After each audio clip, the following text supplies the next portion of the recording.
Gracias. Adelante, te escucho, Pamela. Bien.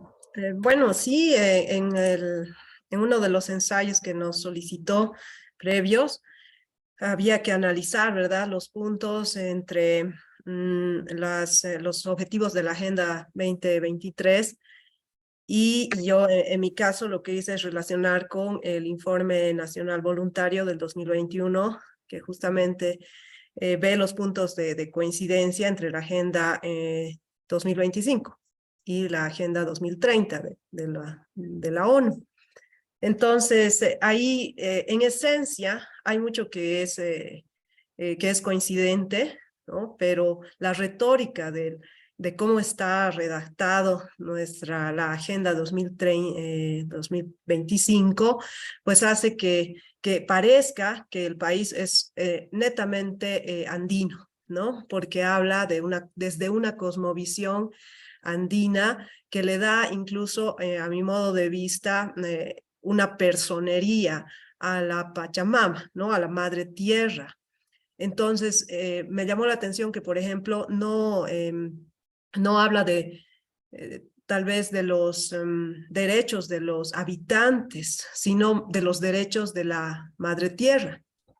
Entonces, cuando le da personería a esta entidad, ¿no?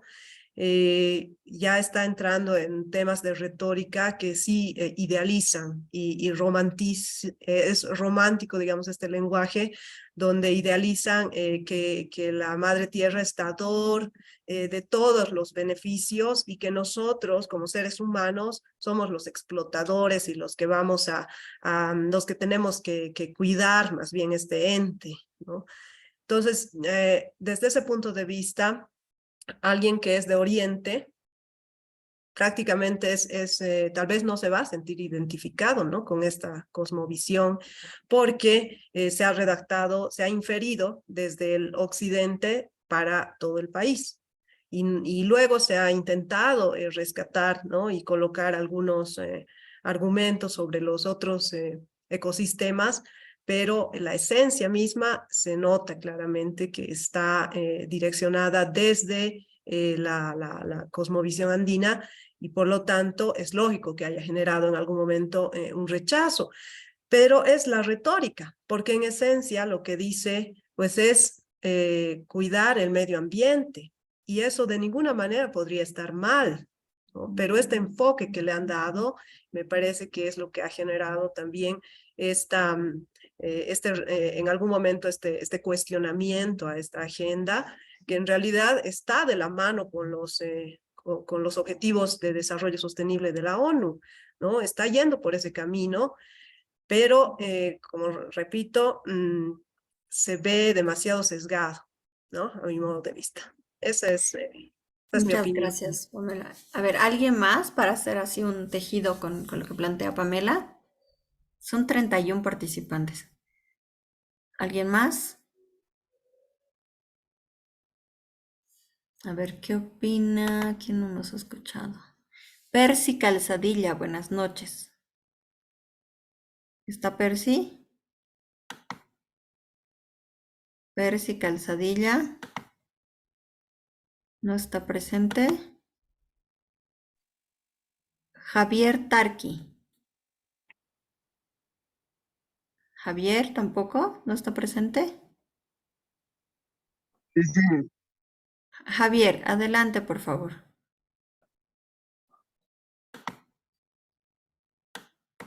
Javier,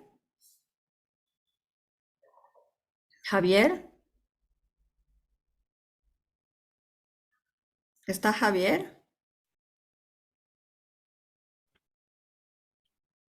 doctora, Adelante, ¿qué ha Javier. pasado?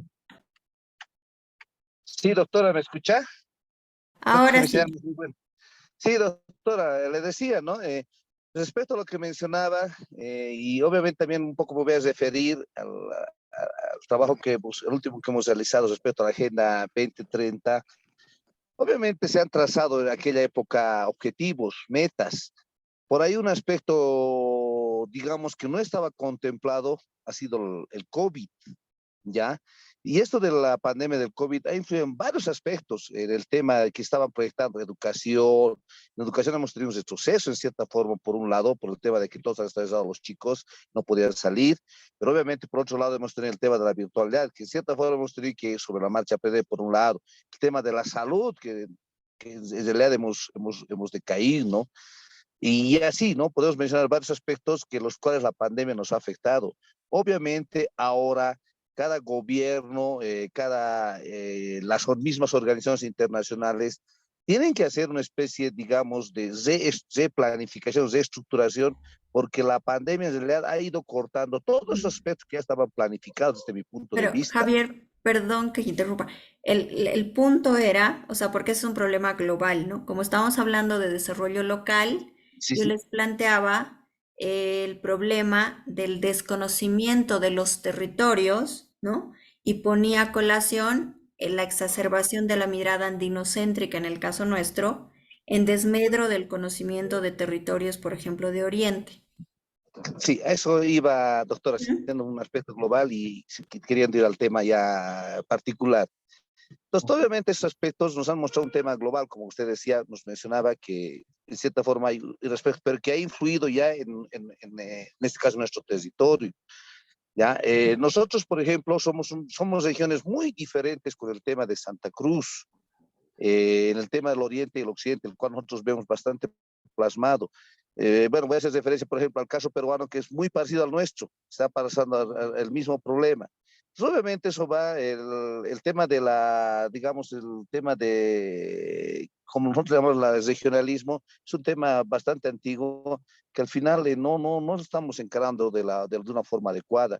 Los gobiernos, en cierta forma, el gobierno de turno actual tampoco lo está haciendo de la manera adecuada desde mi punto de vista. En cierta forma seguimos creando una división y más aún, o sea, esta división está con mayor énfasis dividiéndose más. O sea, la mirada que nosotros podemos tener en el tema del Oriente, el lado occidental, obviamente hemos migrado bastantes personas por el tema de trabajo, digamos, ¿no? Y del otro lado, en cierta forma, lo mismo. Entonces, desde mi punto de vista, este aspecto, después ya de la pandemia, tenemos que encararlo conjuntamente, ¿no? Tiene que haber como se dice, de ambos, ya sea del gobierno y de las mismas personas, de los mismos habitantes de ambas regiones, tiene que haber la voluntad de poder encarar este proyecto comúnmente, ¿no? Porque si no, después de la pandemia vamos a tener muchos problemas si es que, de cierta forma, no encaramos seriamente este asunto, doctora. Gracias, Javier. A ver, con lo que planteaba Pamela, yo quisiera que se pregunte cada uno de ustedes cuánto conoce de problemáticas de desarrollo territorial en Pando y en Beni, porque también ese es otro error, no hablamos de Oriente y pensamos en la polarización de lo político y en los líderes de la capital del departamento, y el departamento de Santa Cruz es más que su capital, ¿no? Y Oriente es más que Santa Cruz. Entonces la pregunta es cuando pensamos en desarrollo local, asumiendo tener estrategias territoriales, vocaciones productivas, identificación de organizaciones, procesos de ampliación de participación para planes de desarrollo, ¿cuánto conocemos sobre Beni y sobre Pando, ¿no? Entonces, y ahí es una exigencia más aún de nosotros, ¿no? Si sale un especialista del doctorado y me sumo, porque yo siempre digo estoy tratando de saldar mi deuda con la ignorancia que tengo sobre Oriente, ¿no? Pero es preocupante cuando tenemos planificadores que tienen conocimiento casi nulo de estos territorios y hablan de desarrollo local, ¿no? Un poquito va por ahí, como desafío y pregunta para todos nosotros, ¿no? Al visitar el último tiempo Santa Cruz, el Plan 3000, la Chiquitanía, me doy cuenta de la ignorancia que debo saldar, de todo lo que me falta conocer, y más aún si vamos a trabajar con temas de desarrollo, ¿no? Entonces, el desarrollo local tiene varios enfoques. Voy a recuperar solo uno, que vincula el tema político, ¿no? Cuando se piensa en desarrollo local, se habla de un proceso de democracia como fin, es decir, una ampliación de la participación y planificación en procesos de desarrollo. Podríamos decir que hay organizaciones que participan en los debates, pero debates sobre qué, Una cosa es debatir sobre los conflictos políticos de coyuntura y otra cosa es debatir y participar y aportar sobre procesos de desarrollo.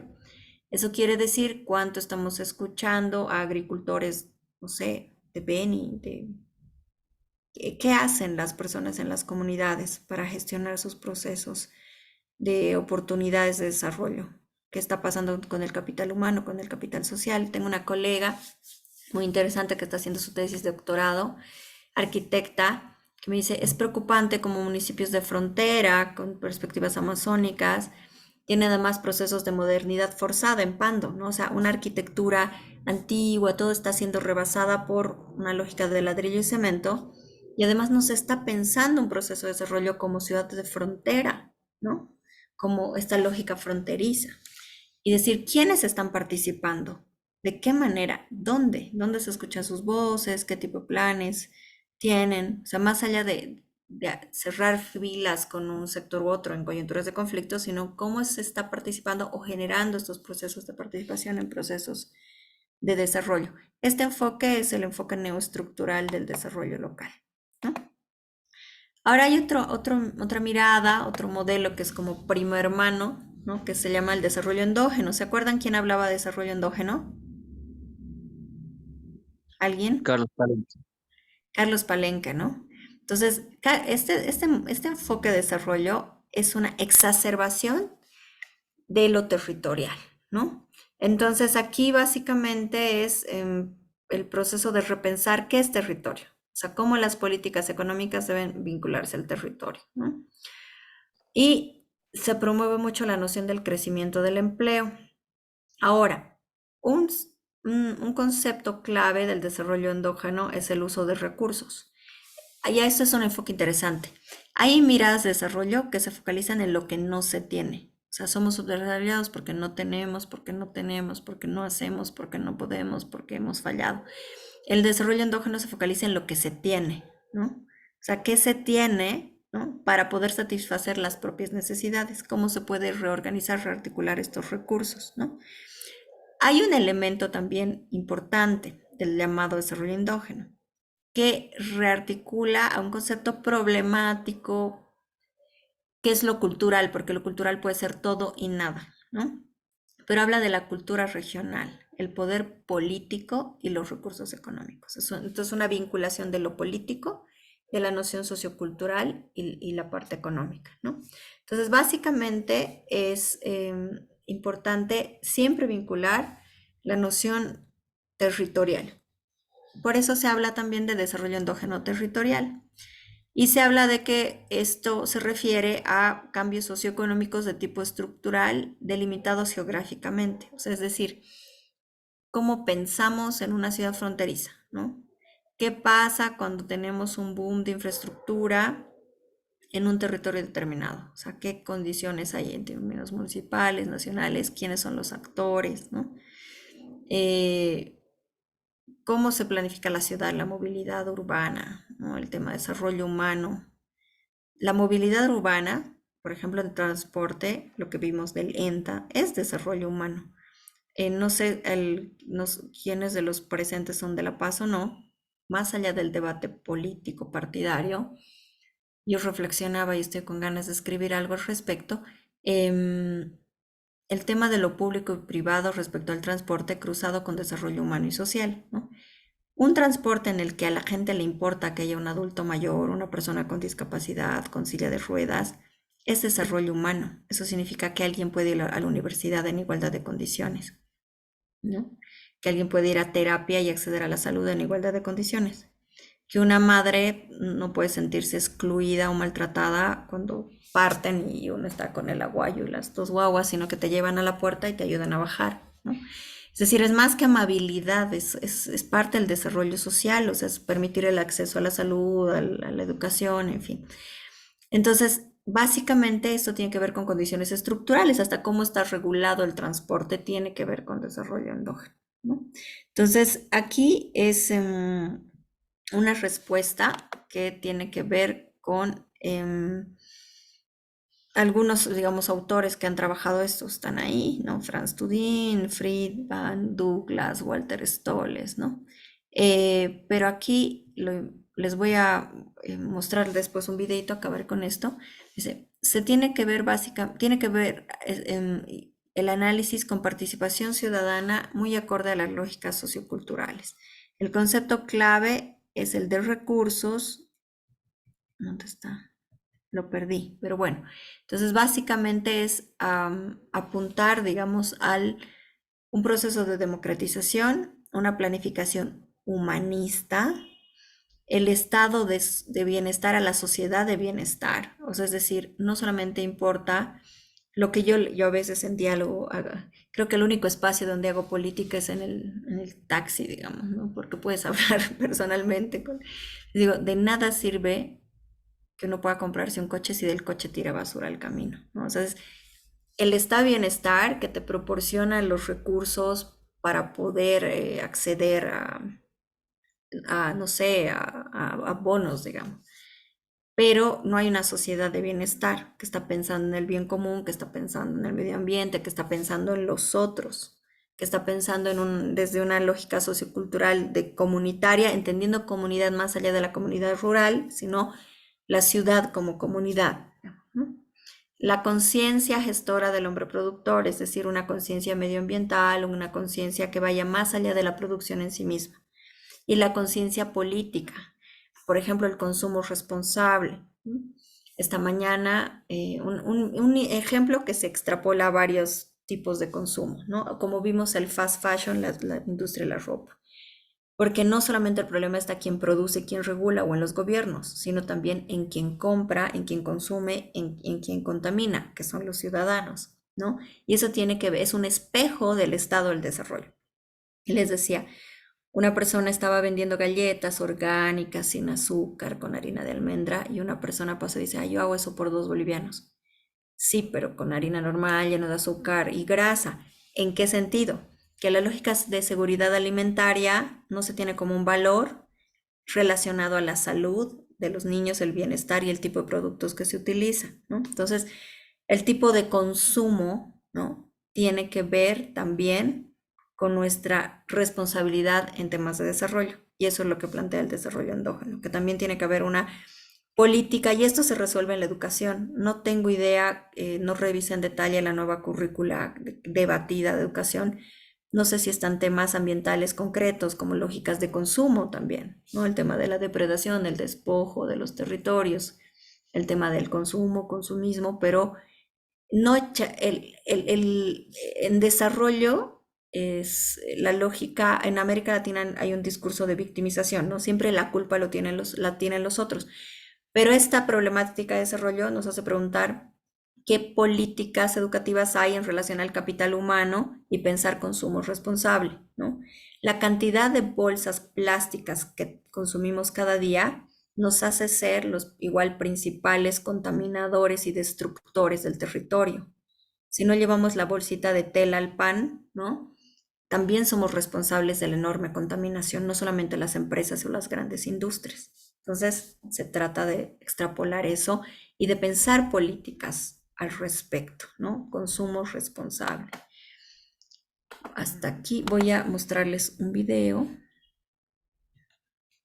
Un segundito, Doctora, la por palabra. favor. Adelante, por favor. Sí, disculpe, doctora, acá sobre lo que acaba de decir, la relación de lo local y lo global, ¿no? Ujú. Dos cositas muy puntuales, doctora. Adelante. Viví mucho tiempo por siglo XX, ¿no? Este último pero hay edificaciones, pero tan modernas, bueno, quizá a propósito y al calor de la Universidad siglo XX. Pero sin Ajá. embargo, Ay, perdón, perdón, la perdón. Voy a minería, poner pausa al video. Ay, perdón. Adelante, por favor. sí les Ahora sí. decía que, bueno, la población de Yayagua, que es una población civil no minera, se han nutrido de edificaciones totalmente modernas, ¿no? Y creo que el presupuesto para ello deviene del oro en muy poca cantidad, pero también la gente dice es de la blanca, ¿no? Incluso me dieron comentarios con datos de que hay colombianos, ¿no? Que están por los aylus, debajo de las carpas solares, lo que ya sabemos hacen los colombianos. Pero por otra parte, bueno, ahí divisamos todo lo que es el progreso, el desarrollo, edificaciones, una maravilla, ¿no? Pero más allá está Uncía, Uncía siempre se ha caracterizado por ser una región que se dice a sí mismo, somos regionalistas, ¿no? Y por contra no se ve ahí ninguna forma de desarrollo, ni en la parte de la infraestructura, bueno, salvo que tienen ahí una extensión de la Universidad de Tomás Frías, ¿no? Pero en esa relación, esa comparación tan, digamos, tan pequeña, se puede ver esto de una tercera posición. Y esto quisiera reflexionarlo también en el ámbito cultural, ¿no? Se dice del carnaval, aquí en Oruro, radico en Oruro, pero también de gran poder, que la cultura es nuestra, que, bueno, el sentido de la Pachamama, las tradiciones, pero de pronto la ropa que tienen no es, ¿no? La producida, ni por los años ni por las comunidades.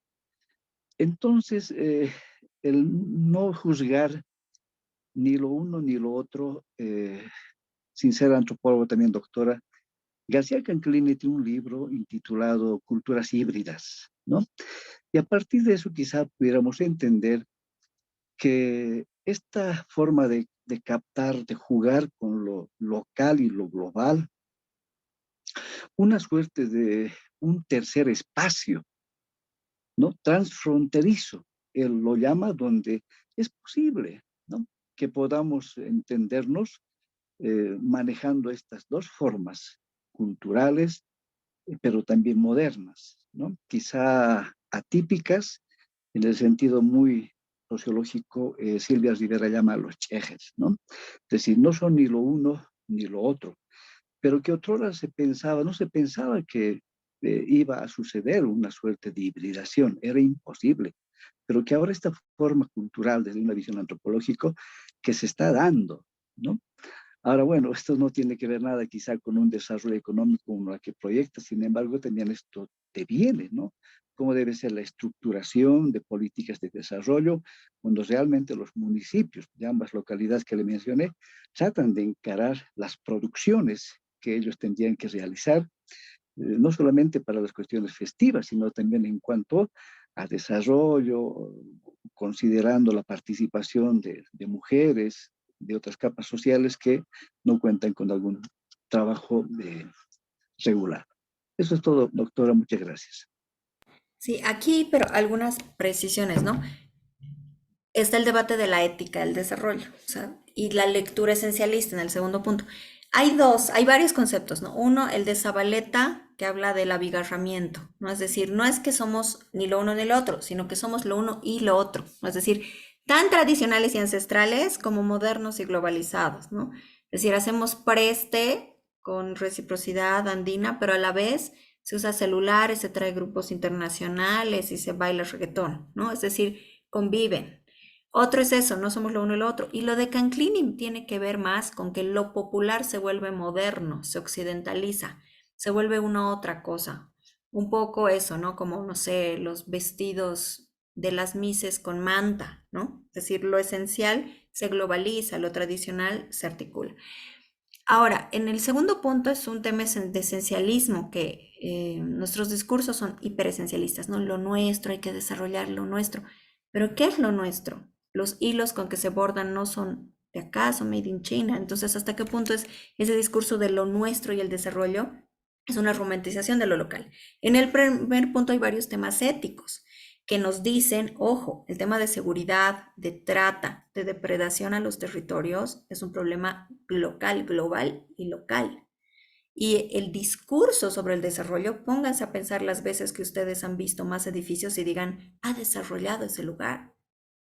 Ese es un desarrollo depredador, de despojo neoextractivo, hipermodernizante, que solo piensa en el crecimiento económico, donde no importa capital humano, capital social, desarrollo sustentable. O sea, es decir, hay una ética que permea la sociedad, ¿no? Y el tema, y ojo también con los estereotipos, ¿no? Yo tenía varios colegas colombianos académicos, todos juiciosos, todos que decían, ojo con los, ¿no? Como que donde vamos, o inclusive nos vigilan en la frontera y estoy yendo a hacer mi doctorado y pues soy colombiano y piensan que estoy vinculado a eso, ¿no?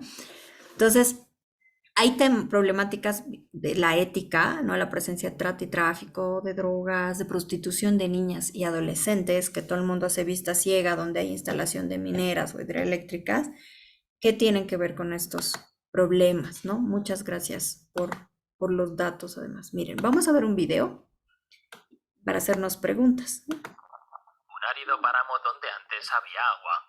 Hace 35 años el lago Poopó abarcaba unos 3.500 kilómetros cuadrados, superficie que duplica el tamaño de la ciudad de Londres. A finales de 2015 se secó por completo. Desde entonces, pueblos como los Urus, cuya economía depende del lago, luchan por sobrevivir. Nos hemos quedado así, sin territorio, hemos confiado al lago, nuestros padres confiaron en el lago, que va a estar permanente, y no fue así, ¿no? De repente se secó el lago y nos dejó sin trabajo. En los últimos años la lluvia ha hecho resurgir algunas partes del lago, pero el nivel de agua no es suficiente para navegar. Apenas hay peces o aves, antaño sustento de familias enteras. Pescado había así grande, era esa vez, un pescadito era 3 kilos era. Además de haberse quedado sin su lago, los Urus tampoco tienen tierra. Sus vecinos, los Aymaras, se adueñaron hace años de las parcelas colindantes entregadas por el Estado. El gobierno pretende repartir las tierras restantes entre los Urus, sin embargo, ellos aseguran que pocas son fértiles. El proyecto de crear una planta de sal yodada tampoco funcionó. Los que no han emigrado han tenido que reinventarse para ganarse la vida. Hemos quedado huérfanos, así, sin trabajo, sin fuente de trabajo. ¿Dónde ir? ¿Dónde salir a trabajar? Tenemos que trabajar a los fuerzas, aprendiendo a albañil, jornaleando, pasteando ganados para otra gente. Científicos atribuyen la falta de agua a una confluencia de factores como el cambio climático y la sobreexplotación de agua para la agricultura y la minería. De no tomar medidas drásticas, el pueblo de los Urus podría desaparecer, pero los habitantes del altiplano boliviano no lo dan todo por perdido. Miran al cielo esperando que por fin vuelva la lluvia. Perfecto. No sé si alguno de ustedes vio la película Utama. ¿Alguien vio la película Utama? La que fue recientemente premiada.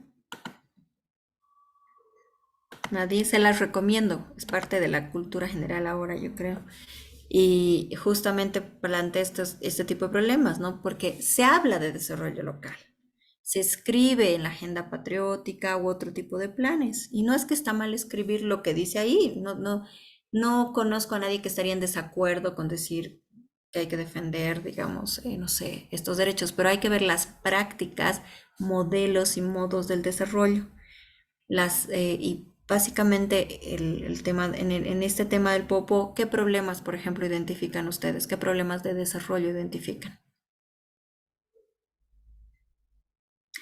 Van a trabajar, entonces, vamos a trabajar en los mismos pares. Les voy a dar 7 minutitos para que en diálogo con lo que hemos visto, o sea, qué temas identifican en relación a la globalización o al desarrollo local o a los sistemas mundiales o a la modernización. Quisiera que identifiquen 4 problemas en diálogo a lo que hemos visto. En el módulo puede ser lo de hoy día o lo de otro día. 4 problemas de desarrollo. ¿Sí? 7 minutos en parejas, por favor, en las parejas que han trabajado. ¿Sí? 7 minutitos. Seguida regreso.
A ver, ahora sí empezaremos. ¿Qué problemas de desarrollo han identificado?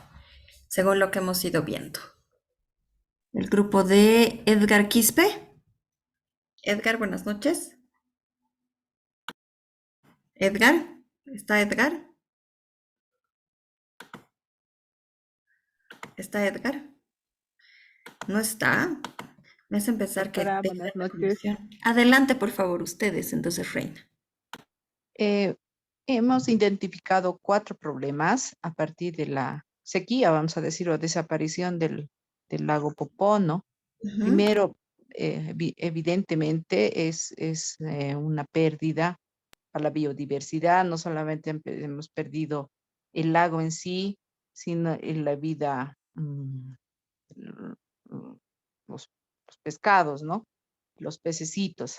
También se ha perdido la vida había flamencos y había gaviotas, un tipo de flamencos y de gaviotas muy tradicional, las mismas que existen en Laguna Colorada y Laguna Verde. No, no soy del área, pero se ha perdido también esa biodiversidad. Y otros, seguro, eh, eh, vida, que, bueno, no sabemos, pero sí seguro que se ha perdido, ¿no? También hemos visto que gran parte de la población urus ha perdido parte de la identidad, ¿no? De su identidad, porque están muy identificados con la vida del lago que les proveía trabajo y obviamente ingresos, ¿no? Tanto turísticos como productivos. También se puede ver la pérdida en realidad, la fuente laboral, porque el lago les proporcionaba, hemos dicho, recursos económicos. Se ha llegado, pues, a una pobreza extrema, más de lo que ya estaban, ¿no? Porque los pueblos indígenas siempre han vivido excluidos de la realidad sociopolítica de Bolivia, y seguro los urus también vivían esa realidad. Al secarse el lago, se ha perdido la identidad también como pueblo indígena, ¿no? Y el otro, viven ahora en la exclusión, yo diría, y han sido forzados a una migración forzosa, que a veces migran a las ciudades a ser parte de un ejército de reserva, o van a una cadena productiva de lo más bajo, ¿no? Venden pelsigénicos, dulces, una mano de obra sin calificar, muy poco remunerado, etcétera. Entonces, para mí serían los 4 problemas que ha provocado la sequía del lago Titicaca, ¿no? Perdón, del lago Popó. Gracias, Reina. Gracias, Reina. A ver, vamos a escuchar a los demás para ver algunos elementos en común. Muchas gracias. Bernardo, Doctora, buenas noches, muy buenas noches. buenas Sí, yo he noches. identificado los problemas ocasionados por la sequía o por el déficit hídrico. A mi parecer sería uno, la escasez de agua potable y riego. Obviamente que esto deriva a la falta de acceso como tal a la disposición de un único elemento y también para la cosecha y todo ello. Como segundo elemento, identifico la pérdida de cultivos y las cosechas. El tercero, desplazamiento de las comunidades rurales. Y un cuarto que sería el declive de la pesca y de la economía global. Perfecto. Muchas gracias, Bernardo. Gracias. ¿Quién más?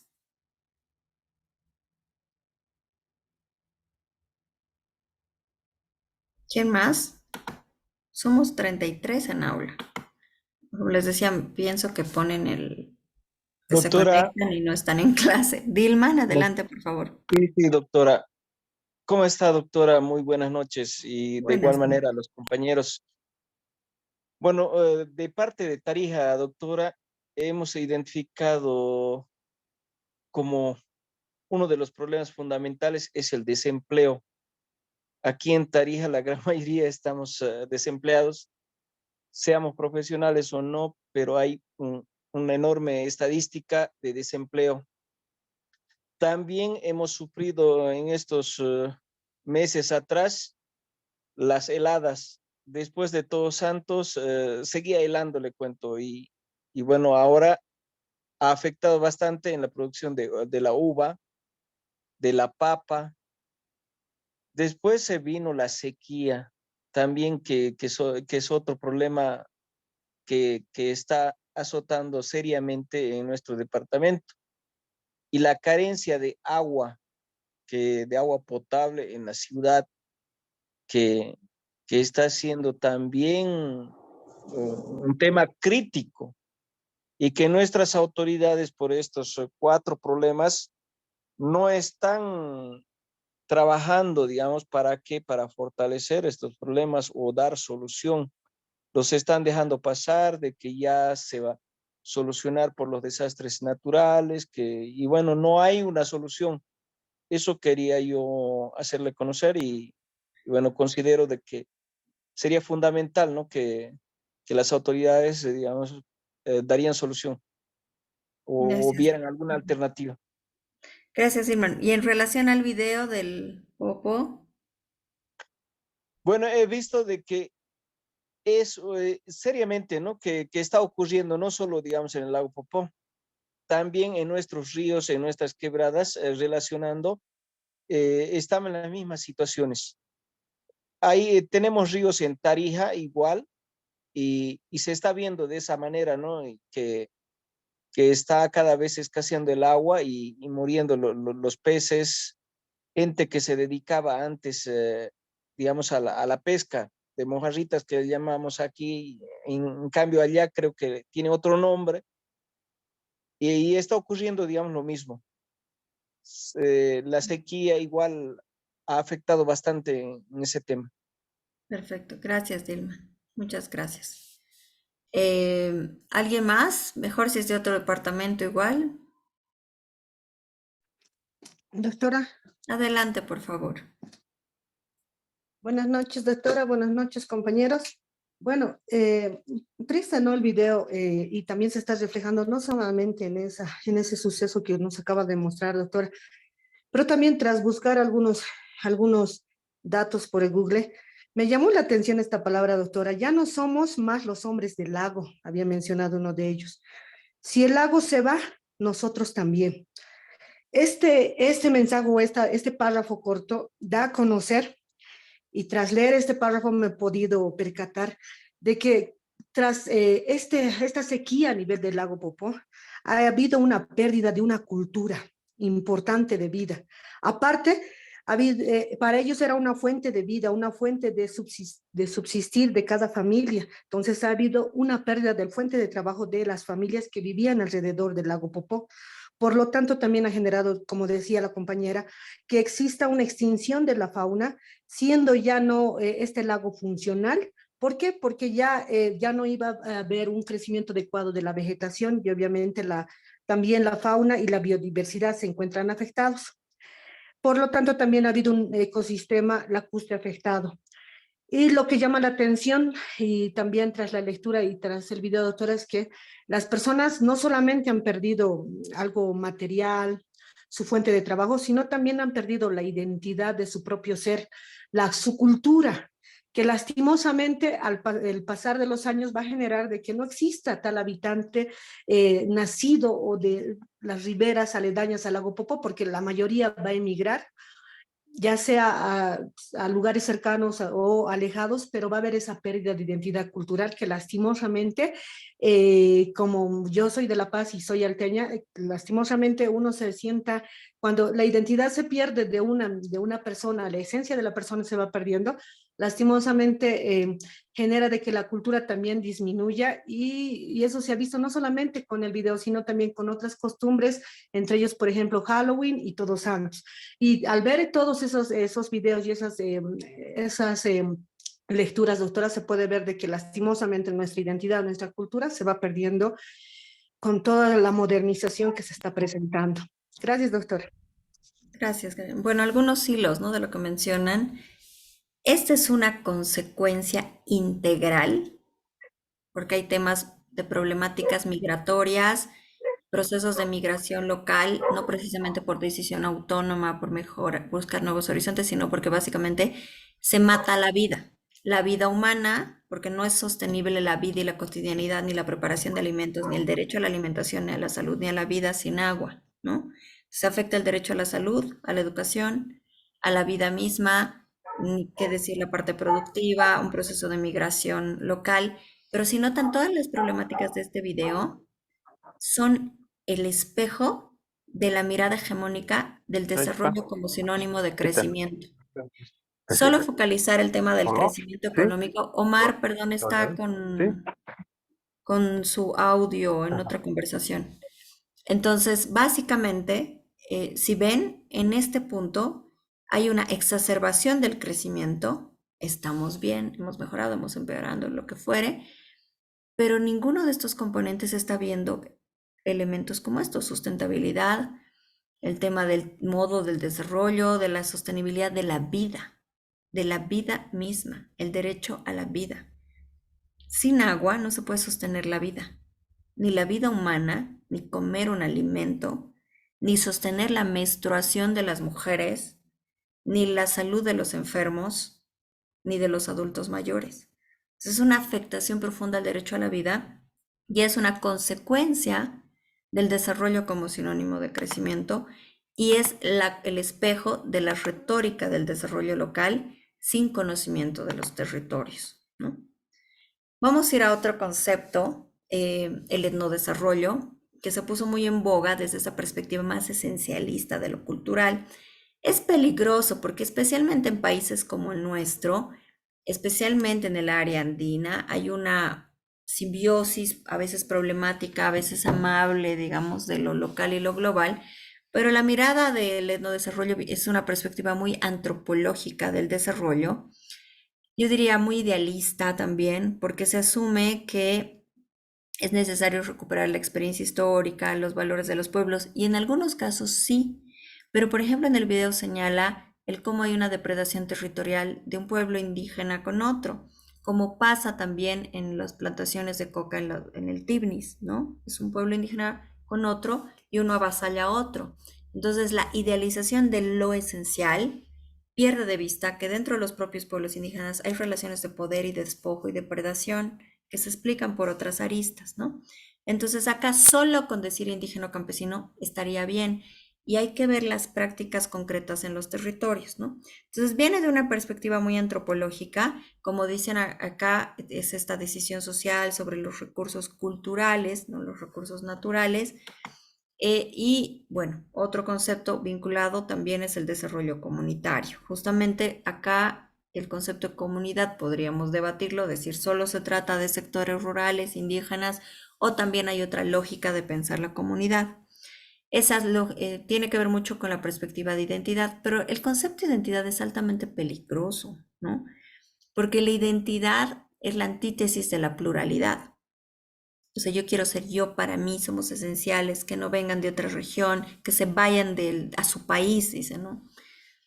Pues los cruceños pandinos venían, son tan bolivianos como uno, ¿no? Pero los discursos esencialistas pierden de vista la pluralidad, o sea, es decir, una La Paz donde hay migrantes peruanos, venezolanos, donde hay migrantes de otros departamentos, un Santa Cruz que no es esencialista ni indígena, no es una mezcla de migración europea, migración local, migración nacional, migrantes internacionales, o sea, las prácticas tienen que observar los datos, no los discursos idealizados sobre los territorios o confrontados, ¿no? Entonces, el desarrollo comunitario a veces recae en una perspectiva excesivamente que recupera la identidad, que pierde de vista la pluralidad, ¿no? Hay un cuadro que quiero mostrarles. Hay un concepto que se utiliza en el desarrollo comunitario que es el control cultural. Es decir, cuánto controlan las comunidades sus propios recursos. Ojo, hay también una idealización de lo comunitario. Cuando sabemos, y ustedes quienes conocen, seguramente algunos de ustedes conocen más en profundidad el cómo funcionan las organizaciones y los sindicatos, hay lógicas de poder, violencia e imposición también. Entonces, la exacerbación de este control tiene que ser control, pero ¿sobre qué y en qué condiciones? ¿Y quiénes? ¿No? Controlar para beneficio de quién. Entonces, ahí el control puede ser un beneficio corporativo, un beneficio personal, o realmente es un control cultural para beneficio del desarrollo comunitario, ¿no? Entonces, ahí hay que ver las prácticas del desarrollo. Y se plantea este cuadro desde esa perspectiva, ¿no? Es decir, son recursos propios o ajenos. Es cultura apropiada, cultura impuesta, cultura autónoma, cultura enajenada. Pero no sé si ustedes están de acuerdo. Yo, la verdad, creo que todos ustedes o varios corporeizamos un proceso de collage, como dirían, ya sea sincretismo, hibridación, cheje, abigarramiento, una mezcla de procesos socioculturales que si nos quedamos en uno no podríamos entender la composición social actual. La exacerbación de lo propio, pero ¿qué es lo propio? O sea, si quitamos el WhatsApp de las fiestas del gran poder, no se mostraría lo propio y esto viene de China, ¿no?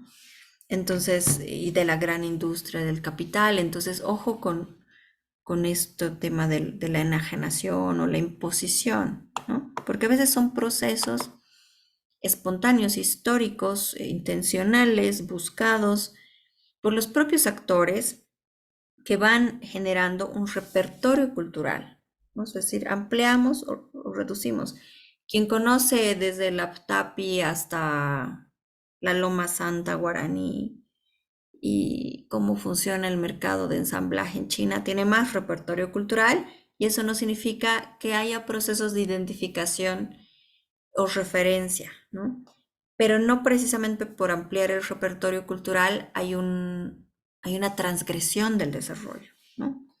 Entonces, bueno, entonces básicamente el desarrollo comunitario trata de organizar un proceso global en la comunidad territorial, es decir, lo comunitario pensado siempre en sintonía con los procesos globales. ¿Y en qué se piensan? ¿Cómo se piensa el control cultural de los recursos? Materiales, o sea, o recursos naturales o transformados, capacidades de participación social y gestionar los conflictos, las resistencias, ¿no? Los intelectuales de este tipo de desarrollo, o sea, quienes piensan el desarrollo también es un gran tema. Recursos simbólicos y emotivos, ¿no? Es decir, la subjetividad es un recurso indispensable del desarrollo, sí. Subjetividad social, es decir, ¿hay un valor en que yo no tire basura? No, entonces la tiro. Esa es subjetividad social. O sea, es eso que está tan internalizado en las sociedades que se asume como normal, que no se cuestiona, que no se coloca en la agenda de los problemas del desarrollo. Porque la subjetividad es esta constitución de las formas de habitar y corporizar problemas históricos que vamos normalizando, ¿no? Vamos a ver otro video para hacernos algunas preguntas. Deme un segundo, lo pongo.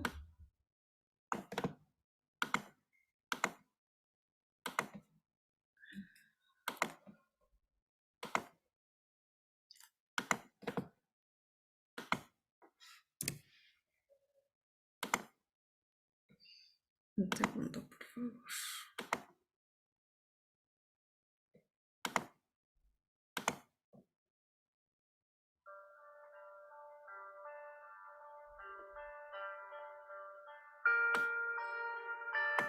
Un segundito. Voy a volverlo a poner para que puedan ver todo el texto.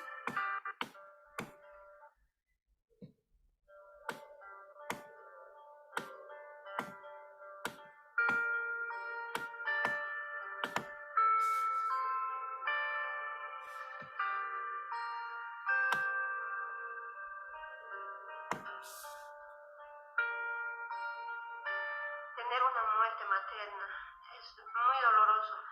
Yo lloré bastante esa vez cuando ha habido en el municipio los casos de mortalidad materna, los embarazos de alto riesgo, las muertes maternas han sucedido en los últimos rincones de Bolivia, en el lugar donde las mujeres no tenían acceso a los servicios de salud. Llego con la ambulancia a la comunidad, tengo que caminar 2 horas más para llegar a la comunidad, a su casa de la señora. A veces se soluciona el problema en la casa. Porque traer 2 horas a una paciente que está, por ejemplo, en plena expulsión del parto, es imposible. Toma la movilidad y tiene que dar toda una vuelta tardando por lo menos unas 8 o 9 horas. Si la paciente está en un grave riesgo céntrico, probablemente en el camino muera. Entonces ellos indican, ¿no? Qué bueno que ustedes lleguen hacia nosotros. Y nos hace mucha falta que nos hablen sobre estos temas. Queremos extendernos a más lugares para que todas las mujeres tengan una atención de calidad de un especialista. Donde ellas han intervenido, hacen un seguimiento, sacan a la paciente, la refieren, la acompañan, etcétera, etcétera. Eso ha significado bajar la mortalidad materna. yo no quisiera ni nunca que haya muertes maternas. Por eso yo me esfuerzo mucho, mucho, hago seguimiento bastante, exijo a mi personal que hagan bastante seguimiento, porque, como les digo, no hay ni una embarazada que se escapa de nuestras manos, no. Es una forma de mitigar y salvar una vida de una mujer nada menos, porque la mujer es el pilar fundamental de la familia. A ver, ¿por qué el video, digamos? ¿Cuál es la pregunta? ¿Esto hace el desarrollo local o el etnodesarrollo o son temas ajenos? Esta problemática, por ejemplo, ¿se podría pensar como parte del desarrollo local, el etnodesarrollo, el desarrollo comunitario o no?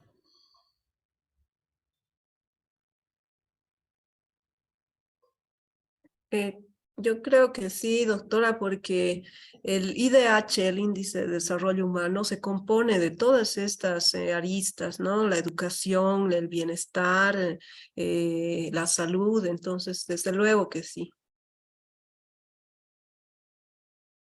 ¿Y cómo ustedes ven en la agenda pública este tipo de temas? ¿Está presente? ¿De qué manera?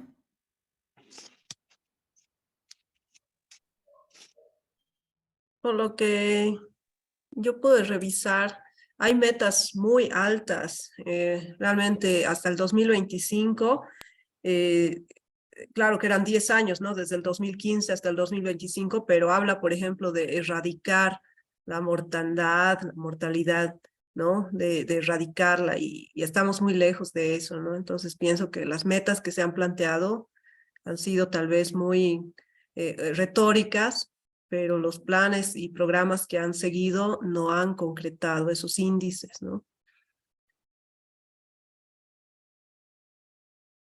Los debates de la agenda pública, esto tiene que ver con derechos a la salud, derechos sexuales y reproductivos, ¿no?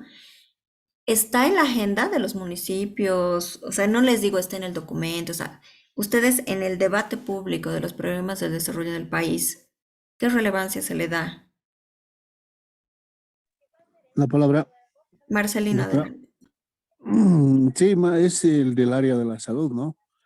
Quien le habla es del área de la salud, mi estimada doctora. Y bueno, ese es un esquema, digamos, de la mortalidad materna, que teníamos una tasa bastante elevada, hasta antes más o menos de haberse implementado el Seguro Universal Materno Infantil, el SUMI, y después complementada con el bono Juana Zurduy, y esta última ya han ingresado en el Seguro Universal de Salud. Entonces, a nivel del área de la salud, digamos, se tiene, digamos, una incidencia bastante fuerte, más en los centros de salud de primer nivel, de poder mejorar esas tasas de mortalidad materna que estaban bastante elevados. Estábamos en un segundo lugar por,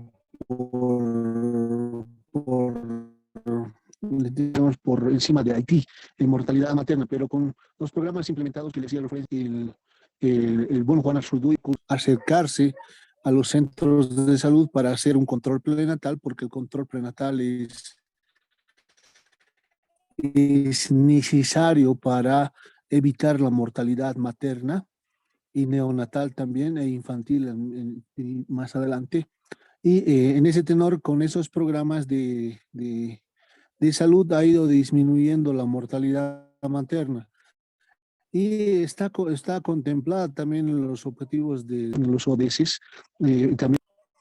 Y bueno, yo creo que todos los centros de salud de primer nivel, segundo nivel y de tercer nivel, dependiendo de sus áreas, tienen los famosos CAI, se llaman, mensuales, que analizan información específica de enfermedades prevalentes, de controles prenatales, que habitualmente están surtidados exclusivamente en la parte, digamos, materno-infantil, en disminuir la mortalidad materna. Entonces, sí se ha tenido bastante incidencia, esperemos que vaya profundizándose, pero los problemas principales, digamos, en el sector de salud son que de un tiempo a esta parte con el gobierno en ejercicio no hemos tenido una buena comunicación, ¿no? O sea, y esa buena comunicación ha hecho de que el sector salud no vaya emergiendo adecuadamente y vaya tomando o vaya disminuyendo los niveles o las tasas de mortalidad en las diferentes patologías o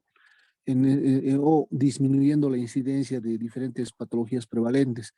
En ese entendido, mi estimado doctora, sí, más o menos, como le digo, sí se está trabajando en políticas a nivel de salud, pero necesitamos más apoyo a nivel gubernamental.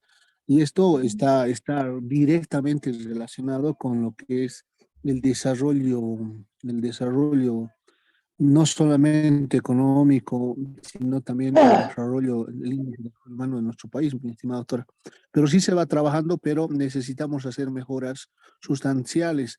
Y desde la Facultad de Medicina, por ejemplo, los internos de la Facultad de Medicina, los residentes que van a hacer el servicio social rural obligatorio, los internos de medicina habitualmente tienen un esquema de salud pública que está esquematizado directamente en una cápite que es materno-infantil, que tienen que hacer un trabajo interesante para poder hacer cambios en las comunidades donde se los designa. Específicamente, la mortalidad materna está más incrementada en el área rural, ¿no? Está muy incrementada en relación al área urbana. Entonces, se toma una incidencia y también en las áreas periurbanas, que es también un poco de incremento, digamos, de la mortalidad materna, pero se va trabajando paulatinamente en eso y cada quien, cada centro de salud, cada médico va poniendo su granito de arena para sentar, digamos, unas bases de conciencia a la población eh, para que podamos disminuir los índices de mortalidad materna y podamos tener un estado de salud plena como establece la Organización Mundial de la Salud. Entonces, en ese tenor, mi estimada doctora, se va trabajando, está alineado, digamos, a políticas del Ministerio de Salud directamente, pero necesitamos trabajar más y en coordinación y en mejor a nivel nacional con el gobierno central, porque como les decía, de un tiempo a esta parte, nuestro gremio médico está un poco en un enfrentamiento de tipo político con el gobierno en ejercicio, ¿no? Entonces, eso dificulta el progreso objetivo y real del área de la salud. Y eso necesariamente va a repercutir también en lo que es el desarrollo económico, Claro. social y Ajá. político de nuestro país. Muchas gracias, Eso, Marcelo. doctor, puedo comentar. Muchas gracias, Marcelo. Karen, ¿quería decir algo? Karen, Sí, doctora. Sí, doctora, adelante. ¿me escucha? Sí. Lastimosamente, doctora, perdón, doctora, existe el incremento de la muerte materna de 229 por cada 100.000 nacidos vivos. Se ha incrementado a comparación del 2019, que era de 160. Esto se debe, bueno, hay dos momentos importantes o dos parámetros importantes para que la muerte materna siga incrementada. Uno tiene que ver con el paciente y otro con el médico. Lastimosamente, en el centro donde yo trabajo, en el de primer nivel, si bien se hace la captura o se hace la identificación de toda mujer aro o de alto riesgo obstétrico, que nosotros lo denominamos, lastimosamente hay fallas en la paciente. Generalmente tiene esa duda de que el personal médico lo exagera o que esto no es así, porque le comentaba, por ejemplo, doctora, había una paciente gravídica con colestasis gravídica que tenía solamente un síntoma importante denominada prurito. Ella pensaba que era solamente una escabiosis o una sarcoptosis, o sea, la rasca palomita, pero después, viendo el trasfondo tras el examen clínico respectivo de esta paciente que estaba ya diagnosticada desde mi punto de vista clínico, como una colestasis gravídica, se pudo evidenciar de que no solamente tenía el prurito, sino también ictericia y que ya había edema a nivel de extremidades inferiores y que estaba comprometiendo el abdomen. Entonces, ¿qué conlleva esto? Que la paciente a veces duda de la opinión médica y busca otras personas o otros médicos y acude a otros centros de salud. ¿Qué pasa ahí? Ahí existe la fuga del paciente, lo que nosotros denominamos. Uno puede ser de que el médico en esa parte ya el médico tiene el problema de que uno no le indica del cuadro que tiene y no es porque él no quiera, Lastimosamente nos dicen hay una cantidad de fichas, les decía a los colegas anteriormente, 15 minutos por paciente, pero no es así, cada paciente tiene una, inclusive más de atención, porque a la vez una mujer embarazada tiene en el útero otro nuevo ser, vendrían siendo 2 pacientes. Por lo tanto, podemos ver de que hay 2 controversias o 2 parámetros que nos hacen generar de que este incremento de muerte materna incremente tras el pasar de los años. Uno, por la prevención, otro, por la información que lastimosamente el médico no puede por la cantidad de fichas que tiene que revisar en los pacientes. Esa es una falta, pese a que hay políticas, como decía el anterior doctor, ahí todo está ya está en el mismo papel, en el mismo escrito, cómo se debe hacer el algoritmo de atención de toda mujer embarazada de alto riesgo obstétrico, cómo se hace la conducta, en qué momento se la debe de transferir para sus cesáreas respectivas, pero eso es lo malo de que la paciente fuga o se va, o ella tiene su cultura ya arraigada, que generalmente ella acude a una partera, porque ella piensa de que un médico le está exagerando su cuadro y que ella está bien. Eso también se puede ver no solamente en la colestasis gravídica, como le decía doctora, sino también en el embarazo, cuando existe hemorragias, ya sea en el primero o segundo trimestre del embarazo, que son los más característicos en nuestra población, ya sea abrupto placentario o también puede haber problemas con placenta previa y demás. Entonces, esos son los dos enfoques que deberían desincronizarse. Ahí, ¿cómo nosotros podríamos solucionar esto y evitar, o no evitar, sino disminuir de forma paulatina esta gran cantidad de muerte materna que se está presentando? Uno, debería de haber un personal que se enfoque en esa mujer embarazada, que inclusive existe una telecomunicación o una atención médica por medio de, como usted ha dicho, las tecnologías son importantes. En una fiesta es necesario el WhatsApp, por lo tanto en la paciente también se puede hacer esa atención por WhatsApp. Podríamos saber lineamientos que lastimosamente, uno, por la cantidad de recursos humanos que existen ya sea centro de primer, segundo o el hospital de tercer nivel, no podemos coordinar muy bien con la alcaldía o con el Ministerio de Salud, donde se ve que hay falencias en la organización. Las políticas están, todo está. La Agenda 2030 también dice erradicación de la tasa de muerte materna, disminuir esa tasa, pero no existe el cómo actuar, cómo ir a esa cultura aymara o cómo ir a esa cultura, ya sea alta, media y baja, cómo nos vamos a abordar. Eso es lo que deberíamos de enfocar, aparte de los CAIs que nosotros hacemos mensualmente, debemos de abordar eso, porque no solamente se ven estos cuadros, también hay mujeres embarazadas que debutan con VIH o también con SIDA. Entonces, son mujeres embarazadas que lastimosamente tienen enfermedades de comorbilidad que incrementa esta tasa de mortalidad materna, entre ellas, por ejemplo, la presencia de diabetes gestacional o preeclampsia o eclampsia, ¿no? Entonces, eso debemos de abordar, sentarnos, ya sea en el centro de primer nivel, segundo nivel y tercer nivel, y ver cómo abordarlo para ayudar a disminuir la tasa de mortalidad materna, doctora. Eso Gracias, podríamos Tere. plantear, doctora. No, gracias a los profesionales de la salud, pero como ven acá es el tema, decir, a ver, las mujeres están muriendo, ¿no? ¿Es un tema de desarrollo? No. O sea, la ausencia de este tema, los debates de desarrollo, nos muestran el lugar en el que están. Y pensar el desarrollo va desde la política pública, los programas, los proyectos, la parte técnica, la regulación y en el cómo el tema tecnológico, ¿no? Justamente el COVID mostró la brecha tecnológica y de aislamiento territorial vinculado a estos procesos de desarrollo. O sea, no se puede acceder a información si yo no tengo conexión, ¿no? Si tengo que recorrer 8 horas en un transporte, por más formación y capacidades que hay en el centro, pues no están las vías pensadas para el acceso a esto. Y como les decía, acá la infraestructura y la inversión puede obnubilar problemáticas de desarrollo. O sea, ¿dónde está el galpón y cómo está el centro de salud? ¿Cómo está la piscina olímpica versus cómo está el centro de atención de niñas con discapacidad? ¿Cómo se está pensando los derechos sexuales y reproductivos como temas de desarrollo? Inclusive hay desigualdad en cómo las mujeres menstruan, que dicen, no, eso no se habla. Pues sí, hay niñas que dejan de ir a la escuela porque están menstruando y porque no tienen toallas higiénicas y por la vergüenza y por la falta de educación sexual y reproductiva, en fin, ¿no? Entonces estos temas son centrales y tienen que ver con capital humano, capital social, desarrollo local, ¿no? Entre otros. Les agradezco mucho los aportes. Ahora, uno de los documentos que ya han revisado justamente es este horizonte de desarrollo. El horizonte de desarrollo siempre pone metas idealizadas, pero no podemos tener control de los pasos que damos si no tenemos una línea de base, que se llaman los proyectos, ¿no? Que nos permita generar procesos de gestión y evaluación.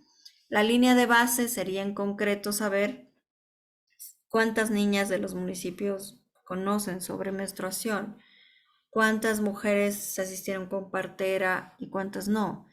Somos uno de los países que no tiene datos para planificar. El gran debate del censo, que más allá de los partidos, la ausencia de datos es un accionar a ciegas y es una retórica de la política pública, ¿no? Interculturalidad, descolonización, vivir bien. No es que esté mal en sí mismo, podemos tener un tema de debate ahí, sino es el que en el cómo se encuentran las transformaciones del modelo y del modo del desarrollo.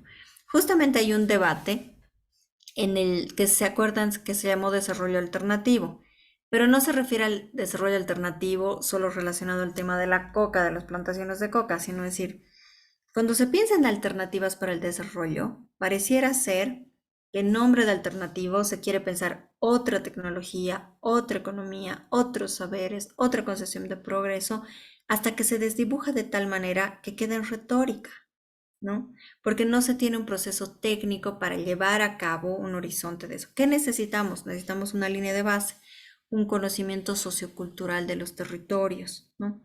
Necesitamos información cuantitativa y cualitativa, por eso llevan también metodología de investigación. La metodología de investigación no solamente para hacer la tesis, sino para tener insumos de cómo tengo líneas de base para procesos de microplanificación o macroplanificación y tener este trabajo de desarrollo, ¿no? Entonces, justamente me voy a centrar en el caso de la Agenda 2030 en un aspecto que es las metas del objetivo 5, que habla de temas de violencia. Al hablar de capital humano, también tiene que ver con la vulneración del derecho a la vida, que vemos que va desde la transgresión al lago, como por ejemplo el tema de los feminicidios, ¿no? Es decir, ¿qué problemas sociales están detrás de esto? ¿Qué tiene que ver la educación, la noción familiar, la noción de organización comunitaria? O sea, tendrá que ver algo con el desarrollo. Y aquí básicamente se toman varios temas. Por ejemplo, yo estoy trabajando con un paper, un artículo sobre los altos de Chiapas en México, donde los arreglos matrimoniales con niñas y matrimonios forzosos siguen vigentes, ¿no? Y estas son las llamadas transversales del desarrollo.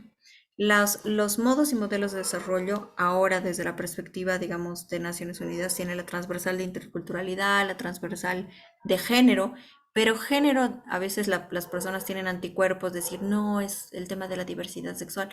No, es el tema de cómo observamos de manera diferenciada el cómo los problemas de desarrollo están impactando de manera distinta a hombres o mujeres y tener datos sobre ello, ¿no?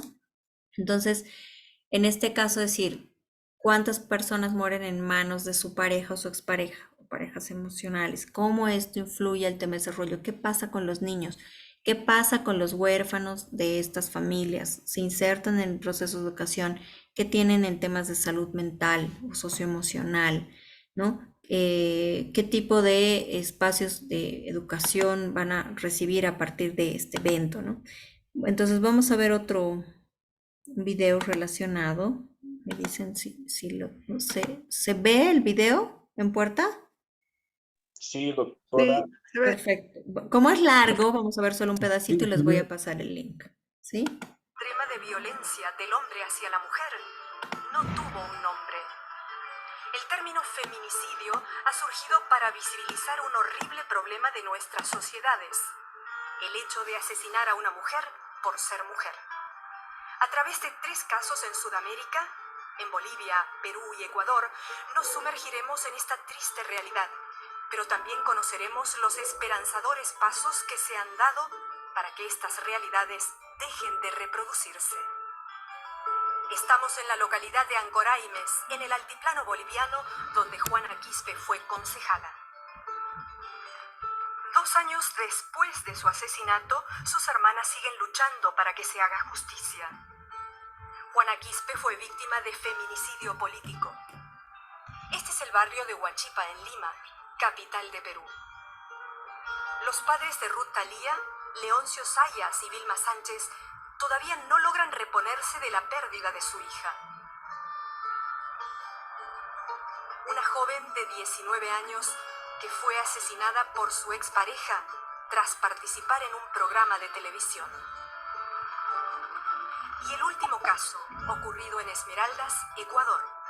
Katia Cabezas, nativa de esta localidad, tiene en común con Juana Quispe y Ruth Talía Sayas haber sido víctima de violencia de género. Pero afortunadamente, ella logró sobrevivir para contar su historia.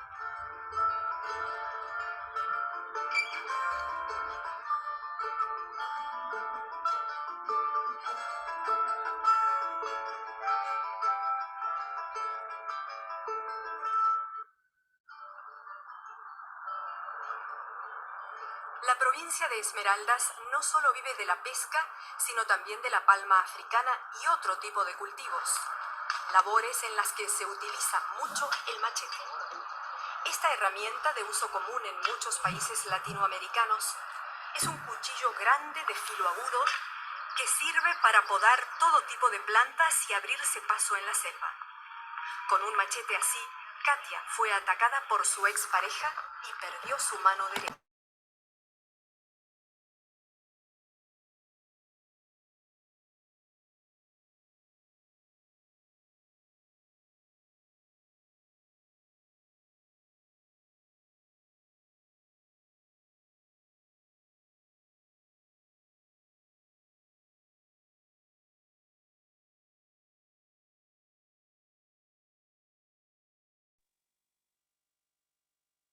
Doctora, no se escucha el audio.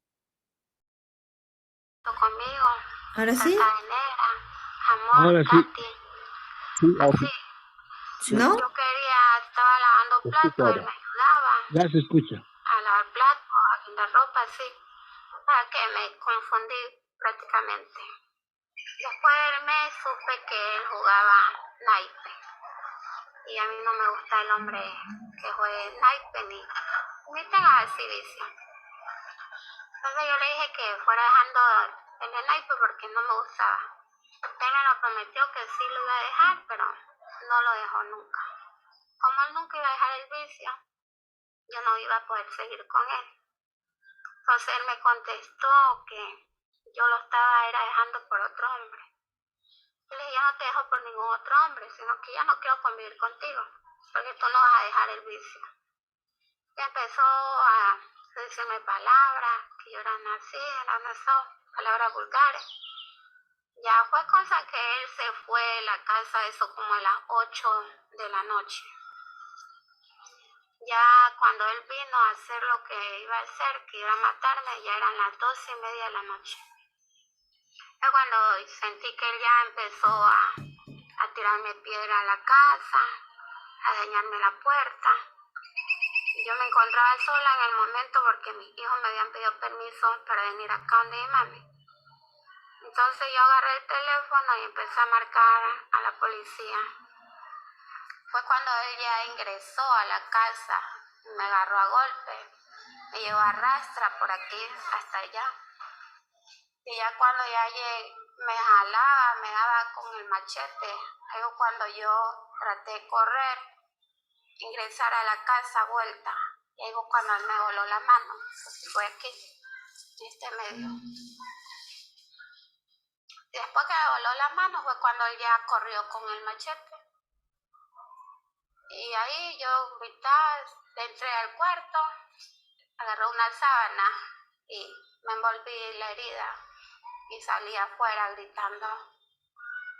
Luego cuando una vecina me llevó a la casa de ella hasta llegar a la policía y llevarme al hospital.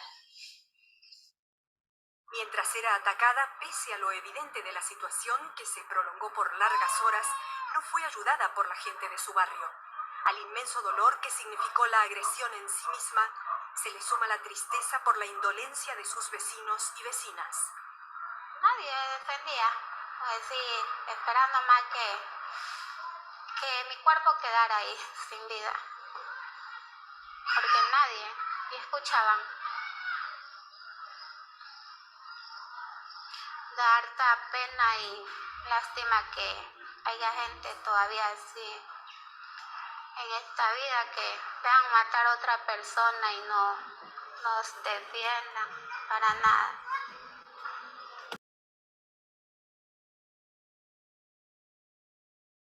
Vamos a verlo hasta ahí, les voy a pasar el video porque está el caso boliviano, digamos, ¿no? Pero denme un segundito. Voy a ver pausa.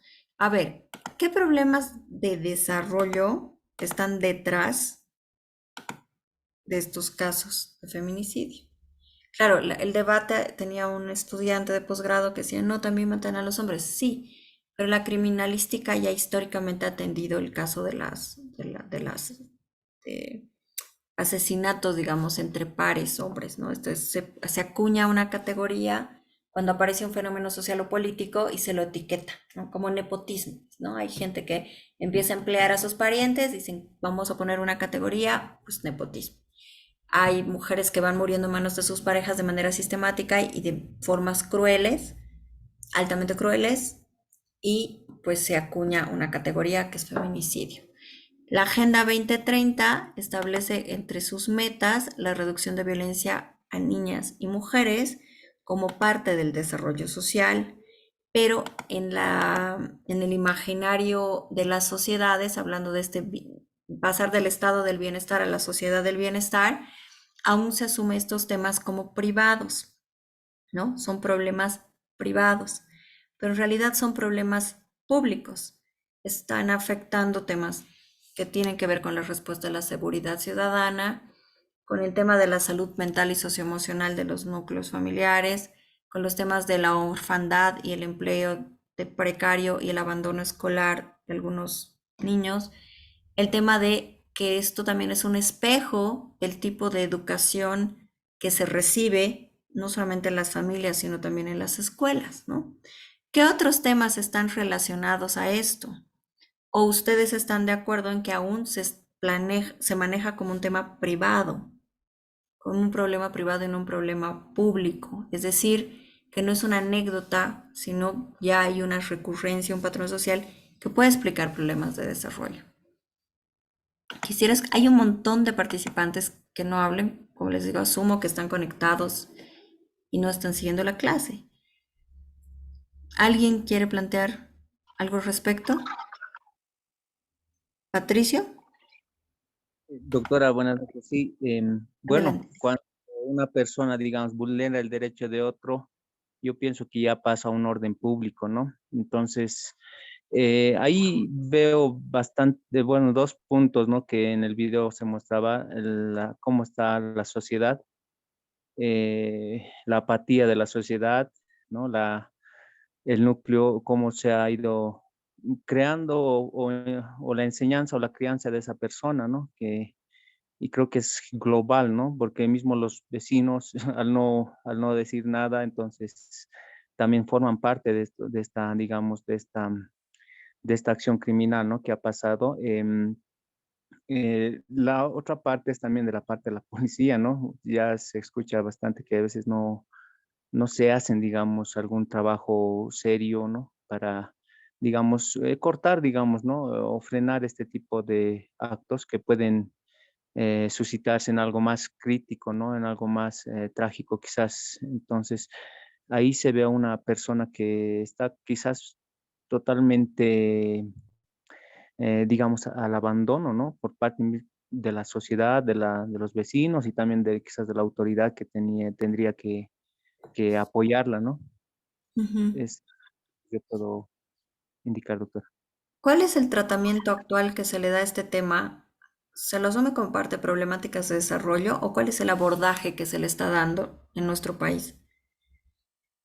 Repito, se le está planteando como un problema de desarrollo también, porque está contemplado en la Agenda 2030, que es vinculante y que Bolivia también está comprometida, digamos, a cumplirla. ¿O de qué manera se la aborda? ¿O no es un tema que tiene que ver con el desarrollo? Si alguien tiene esa posición, también puede plantearlo.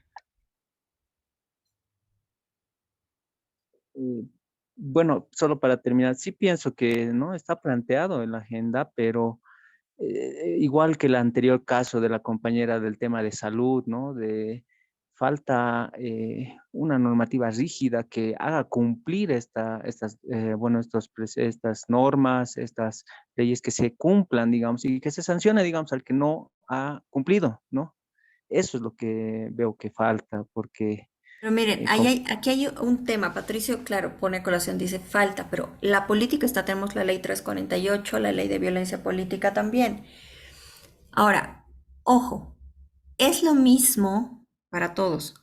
Una lógica punitiva de los efectos de un problema. O sea, las mujeres ya murieron. Ahora, ¿cómo castigamos a los que mataron a las mujeres?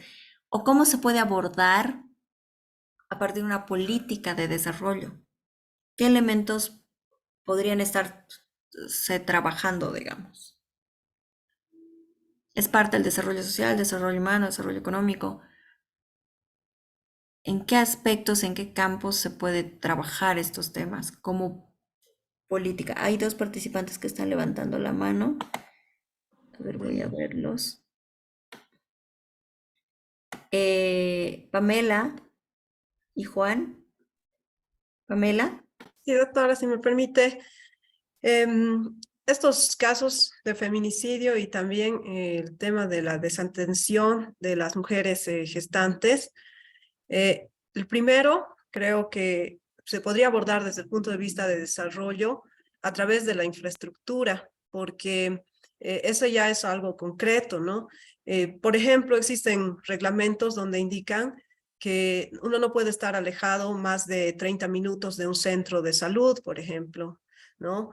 Entonces, este lugar donde estaba tan alejado, 8 horas, ¿no? La accesibilidad, entonces eso es algo que se podía haber previsto. Muchas de estos desenlaces fatales se podrían haber previsto llegando a un centro de salud adecuado en el tiempo adecuado. Incluso, ¿no? En el caso de la superviviente de esta agresión, seguramente si hubiese existido la manera de llegar, de llamar, de acceder a un servicio de salud, a lo mejor esto no hubiese quedado de esta manera, ¿no? Con esta incapacidad ya. Y desde luego también el tema de que no hubo el auxilio correspondiente. Entonces es un tema transdisciplinar, pienso, entre lo que es la infraestructura y la cobertura, en realidad. Una cosa es la cobertura y otra es la calidad de desarrollo, perdón, la calidad de atención.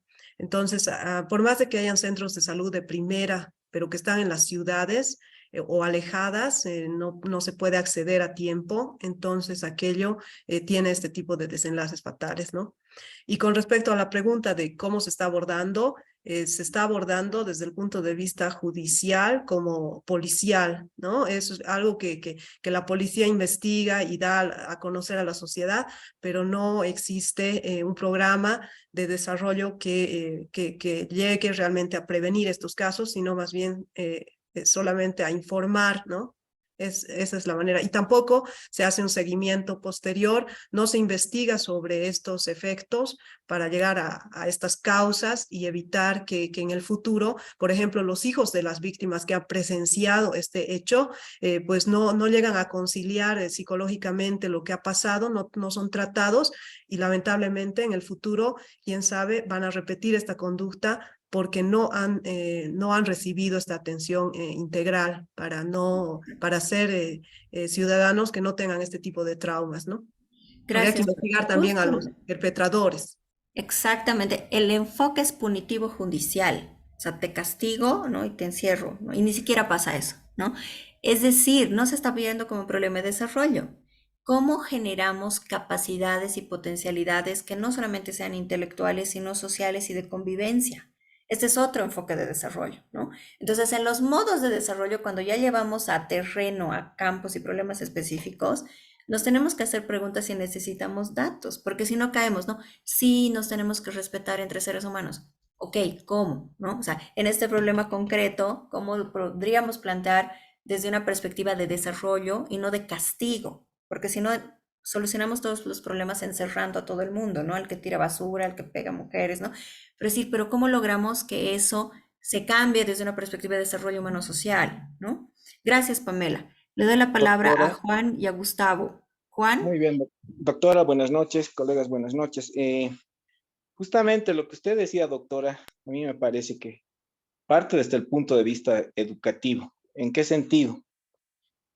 No se trata de que en los colegios se dicten seminarios o en las universidades o en cualquier entidad educativa, ¿no? Sino de que se trate de un programa real, sostenido en el tiempo, ¿no? O sea, que dé frutos a corto, mediano y largo plazo.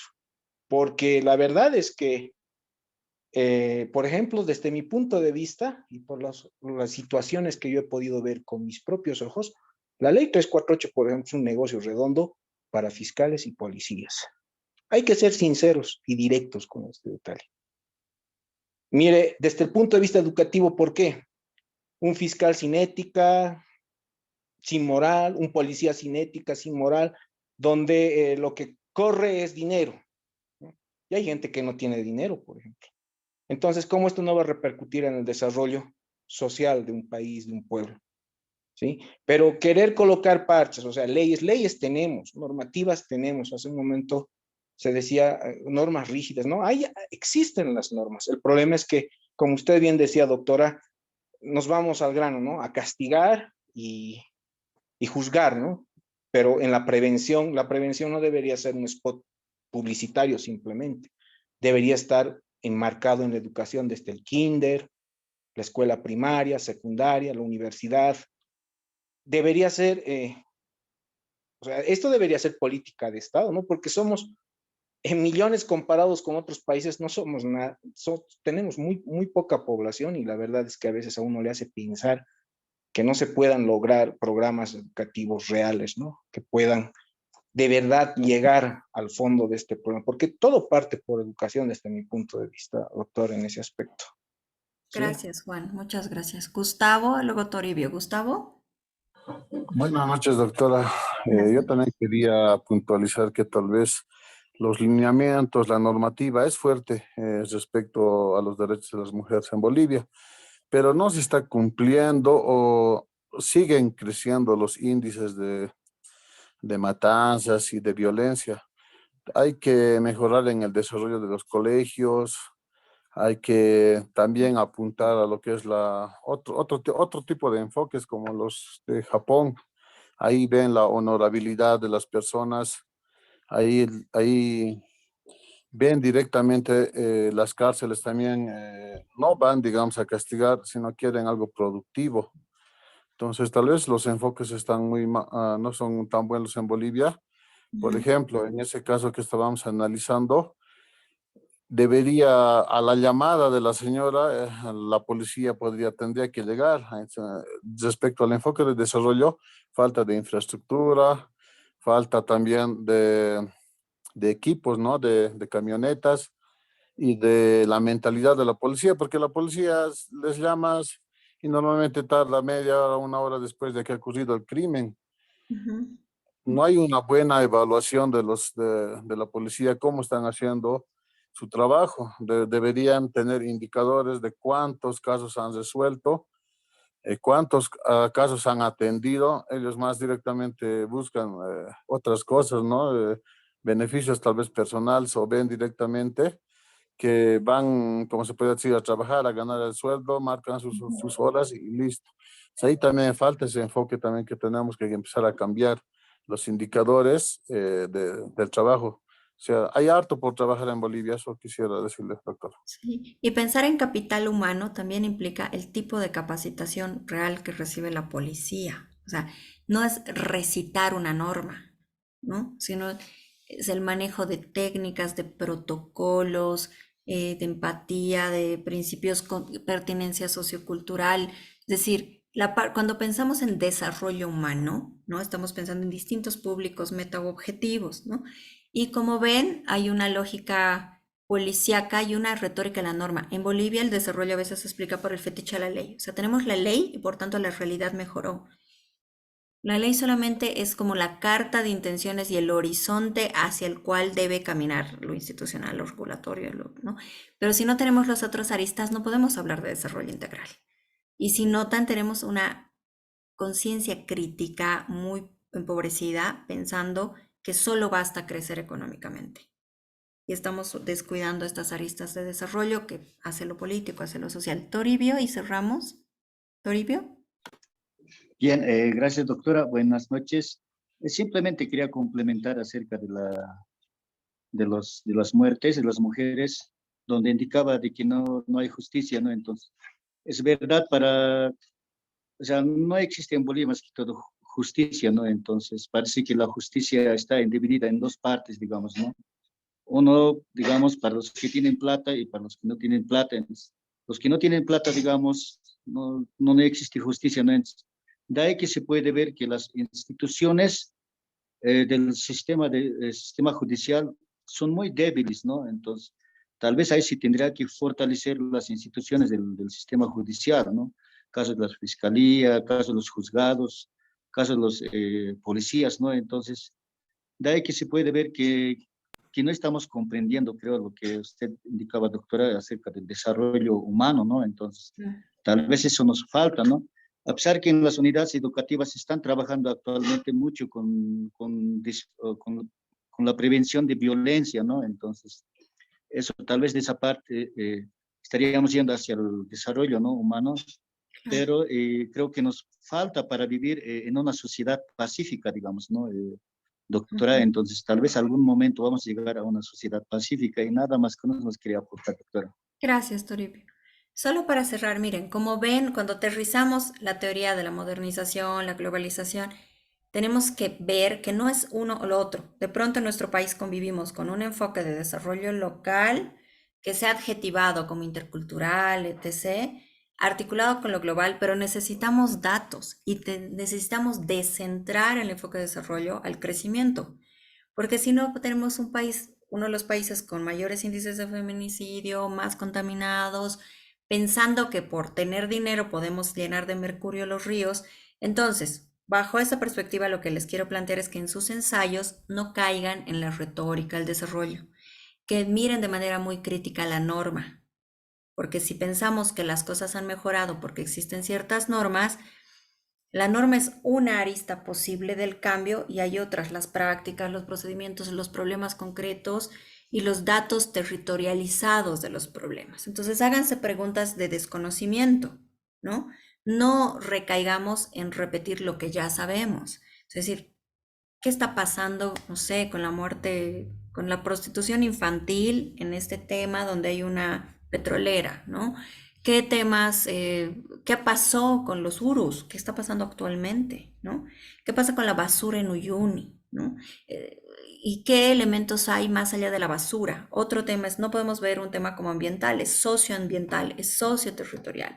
Entonces tenemos que trasladar el discurso del etnodesarrollo, el desarrollo comunitario y ver si en nuestro país está primando una lógica modernizante, depredadora, de despojo, cuál es el modelo de desarrollo y tener datos serios para poder pensar esto. Y también descentrar la lógica punitiva. Pensamos que todo se soluciona castigando y no hay lógicas de desarrollo humano y social para pensar estos elementos, ¿no? Bueno, yo cerraría con eso. Tienen las indicaciones del trabajo. Ha sido un gusto. Hemos puesto varias líneas de debate, pero como ven, pues dependiendo de la especialidad del tema y viendo desde una perspectiva multivariada, multidimensional e interdisciplinar y transdisciplinar, tenemos una perspectiva más concreta de este territorio que articula lo local con lo global, ¿no? Entonces, bueno, nos quedamos en eso. Un gusto y voy a estar atenta a los trabajos en la plataforma. ¿De acuerdo? Buenas Ok, noches. doctora, gracias, hasta luego. Gracias, Gracias. doctora. Muchas Hasta gracias. luego. Muchas gracias, doctora. Buenas noches. Gracias, doctora. Buenas noches. Buenas Hasta luego, noches. doctora, buenas noches. Gracias, doctora. Buenas noches. No, Gracias, ustedes. Un gusto, hasta luego. Hasta luego, doctora, buenas noches. Buenas noches.